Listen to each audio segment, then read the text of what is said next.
Hello dear parents, आज हम पढ़ने वाले हैं ईमेल के बारे में। ईमेल का इतिहास क्या है और इसका कैसे यूजेस होता है, इससे रिलेटेड इन्फॉर्मेशन हम आपको डिटेल में यहाँ स्टडी करने वाले हैं। तो सबसे पहले जान लेते हैं कि ईमेल होता क्या है एक्चुअल में। ईमेल यानी आप जनरली देख सकते हैं यहाँ पर ईमेल में आपका पहला वर्ड दिया गया है ई, मतलब ये होता है आपका इलेक्ट्रॉनिक, और ये आपका मेल मतलब संदेश, यानी कि जो इलेक्ट्रॉनिक संदेश हम भेजते हैं किसी एक मोबाइल से किसी एक कंप्यूटर से दूसरे कंप्यूटर को या दूसरे मोबाइल को, उसको बोलते हैं आपका ईमेल। जनरली क्या है, हम आजकल व्हाट्सएप सभी यूज करते हैं, फेसबुक, इंस्टाग्राम या फिर नॉर्मल सिंपल मैसेजेस हम करते हैं। इन सब से पहले जो यूज होता था वो था आपका ईमेल, जिसका हिस्ट्री आपको डिटेल में हम समझते हैं। ओके, तो 1965 में पहला जो है कंप्यूटर प्रोग्राम आपका मेल बॉक्स बना था, जिसमें क्या है उसी पार्टिकुलर कंप्यूटर में आपका जो है जो यूज़र उस कंप्यूटर को यूज करते थे उसी में अपना कोई मेल उसमें भेजते थे और वो प्रोग्राम के थ्रू उसमें लॉगिन वगैरह करके उसी के थ्रू दूसरा प्रोग्राम पढ़ लिया करते थे। यानी एक ही कंप्यूटर में इस मेल बॉक्स को यूज किया जा सकता था।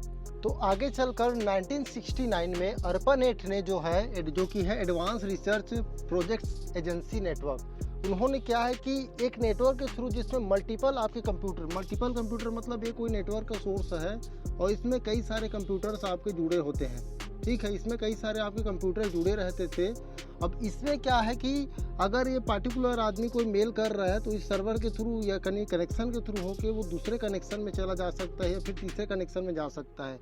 वहीं क्या है, मेल बॉक्स में ये सिंपली एक कंप्यूटर रहता था, इसमें कोई यूजर कोई आ रहा है, कोई दूसरा यूजर जा रहा है, यूजर के थ्रू ही इसमें स्विच किया जा सकता था। लेकिन जो ARPANET के थ्रू क्या हो सकता था कि एक कंप्यूटर से दूसरे कंप्यूटर में तीसरे कंप्यूटर जो एक ही नेटवर्क में जुड़े रहते थे, वैसे ARPANET के थ्रू मेल प्रोवाइड करना शुरू हो जाता। अब आगे चल के 1971 में रे टॉमलिंसन ने जो @ की यूज करके एक सर्वर से दूसरे सर्वर में ईमेल भेजना प्रोसेस कराया था। तो इसमें होता क्या था, जनरली जैसे हमारे फर्स्ट में एक ही कंप्यूटर में था, इसमें एक मान लो पार्टिकुलर रूम में या फिर एक सर्वर से कोई कनेक्टेड कंप्यूटर्स हैं, उनको हम मैसेज कर सकते थे। इसमें क्या है, अगर एक ही कंपनी में मल्टीपल सर्वर कनेक्टेड हैं, मान लीजिए एक बड़ा सा ऑर्गेनाइजेशन है, यहाँ एक अलग से सर्वर वाले कनेक्शन है, यहाँ से एक अलग सर्वर वाले कनेक्शन है, तो इस सर्वर से यहाँ और इस सर्वर से यहाँ या फिर इस सर्वर से यहाँ, ऐसे करके जो यहाँ के कंप्यूटर्स हैं उनके बीच ईमेल ट्रांजैक्शंस होने लगे। लेकिन एक पार्टिकुलर ऑर्गेनाइजेशन के लिए ही वर्क कर रहा था। इसी को धीरे से एडवांस करके लोगों ने सोचा कि भाई हम एक ऑर्गेनाइजेशन से दूसरे ऑर्गेनाइजेशन के बीच में कैसे कम्युनिकेशन करें, और इसी से हमारा ऑरिजिन हुआ था इंटरनेट का, यानी इंटरनेट यहीं से पैदा हुआ, इसी से उसकी खोज की गई, समझ सकते हैं हम लोग। तो चलिए अब आगे जानते हैं क्या प्रोसेस हुआ ईमेल में। ओके, तो अगर हमको किसी को अगर ईमेल भेजना है तो हमको 3 चीज़ों की ज़रूरत पड़ती है। वो है, सबसे पहला चीज़, आपके पास एक डिवाइस होना चाहिए जिससे आप ईमेल भेजने वाले हैं, कोई भी डिवाइस जिससे आप ईमेल भेज सकें। जैसे कि नॉर्मली एग्जांपल में आपको देख लें कि आपके पास मोबाइल होना चाहिए या फिर होना चाहिए आपके पास कंप्यूटर या जो भी डिवाइस, टैबलेट वगैरह हो गए। और दूसरा चीज़ आपके पास क्या होना चाहिए, और आपका ईमेल होना चाहिए, ईमेल आईडी होना चाहिए आपके पास। और दूसरा चीज़ आपके पास क्या होना चाहिए, इंटरनेट बहुत ज़रूरी है। आपका इंटरनेट होगा तभी आप ईमेल वगैरह भेज पाएंगे इन करंट सिनेरियो। तो अब ये तो जनरली आपको मोबाइल क्या है, कंप्यूटर क्या है वो पता ही होगा। इंटरनेट के बारे में हम डीपली अभी जान नहीं रहे हैं, इंटरनेट एक अलग ही कॉन्सेप्ट है जिसको अलग से सीखना चाहिए। अब बात करते हैं ईमेल। ईमेल में आपके 3 पोर्शन होते हैं। कौन कौन से 3 पोर्शन होते हैं? एक होता है जैसे XYZ, फिर होता है आपका @ और फिर उसके बाद abc.com। तो ये पूरा ईमेल होता क्या है, इसके सेक्शन को हम डिटेल से चलिए समझते हैं। तो ईमेल को 3 सेक्शन में बांटा गया है। पहला सेक्शन ये जो है इसको हम बोलते हैं नॉर्मल डिफ़ॉल्ट सेक्शन, यानी कि ये जो सेक्शन है इसमें आपको कुछ भी आप ले सकते हैं। नॉर्मली हम अपना नेम यूज करते हैं, और जो भी अगर नेम नहीं है, कोई ऑर्गेनाइजेशन है तो वो अपना नाम यूज करती है।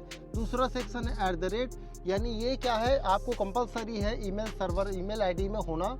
और तीसरा आपका क्या है, इसको बोलते हैं डोमेन, यानी किस डोमेन पे आप उसको अपनी ईमेल आईडी को होस्ट कर रहे हैं, वो डोमेन यहाँ पर होता है। जनरली आपका abc@gmail.com ऐसे करके आप देखते होंगे जो ईमेल वगैरह देखते होंगे, जनरली मेजरली आपका जीमेल वाला जो डोमेन है वो हम यूज कर रहे हैं ज़्यादातर।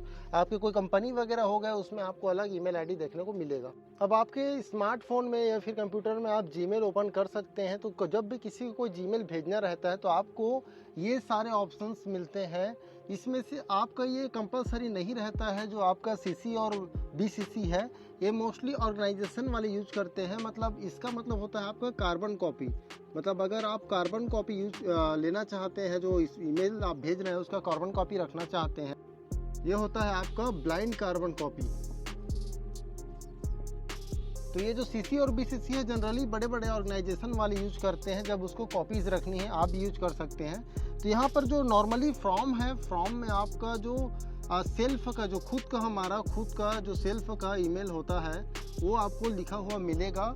उसके बाद टू यानी जिसको भेजना है, जो रिसीव करने वाला है, और जो सामने वाला पर्सन उसको भेजना है वो वहाँ पर आपको टू मिलेगा। जो रिसीव करने वाला है यानी जो प्राप्त करने वाला है उनका हमको यहाँ पर ईमेल लिखना होता है। उसके बाद सब्जेक्ट में आप लिखेंगे कि कौन टॉपिक सब्जेक्ट है। जैसे हम नॉर्मली किसी चीज़ के लिए मान लीजिए कुछ वेकेशन के लिए, कुछ लीव के लिए कुछ ले रहे हैं, तो फॉर लीव ऐसे करके यहाँ पर टॉपिक आपको लिखना पड़ता है, मेन सब्जेक्ट क्या है उस पार्टिकुलर ईमेल का। और उसके बाद ये कंपोज ईमेल में आपको जो भी ईमेल के अंदर में डिटेल लिखना है वो डिटेल्स लिखते हैं। साथ में अगर आपको कुछ जैसे लीव सर्टिफिकेट वगैरह के लिए, जैसे आपका कुछ है बीमारी का, तो बीमारी का सर्टिफिकेट लगाना है लीव के लिए, तो अटैचमेंट यहाँ पर जो है आपको फाइल अटैच करनी होती है। और ये सब कंप्लीट करके आप पार्टिकुलर जो ईमेल है उस रिसीवर के पास भेज देते हैं। तो ये ईमेल के सेक्टर में इतने सारे डिटेल आपको फुलफिल करने पड़ते हैं। ये चाहे तो आप डालें या फिर नहीं डालें, वो अलग रहता है। बाकी ये कंपलसरी है बाकी चीज़ों को इनरोल करना। अब जान लेते हैं कि ईमेल कैसे भेजा जाता है और कैसे पहुंचता है। मतलब सेंडर के थ्रू जब ये डिटेल्स पुट करके ईमेल भेजा जाता है तो सेंडर के पहले मेल सर्वर पे जाता है, जो भी हमारा डोमेन रहता है उसके अकॉर्डिंग, फिर वो इंटरनेट पे जाता है। उसके बाद रिसीवर के मेल के सर्वर पर जाता है, अगर उसका किसी दूसरे डोमेन पे वो सब वेरीफाई करने के बाद वो मेल रिसीवर के पास पहुंचता है। तो आई होप आपको ईमेल से रिलेटेड सारी इन्फॉर्मेशन अच्छी लगी होगी, अच्छे से समझ में आए होगी। फिर भी अगर कोई डाउट रह गया होगा तो आप मुझे कमेंट करिए, मैं उसको रिजॉल्व कर दूंगा रिप्लाई करके। और इससे रिलेटेड MCQ क्वेश्चन आगे आने वाली वीडियो में आपको देखने को मिलेंगे। Thank you for watching. Video को लाइक कर देना, चैनल को सब्सक्राइब कर लेना ऐसे ही नॉलेजफुल कंटेंट के लिए। Thank you.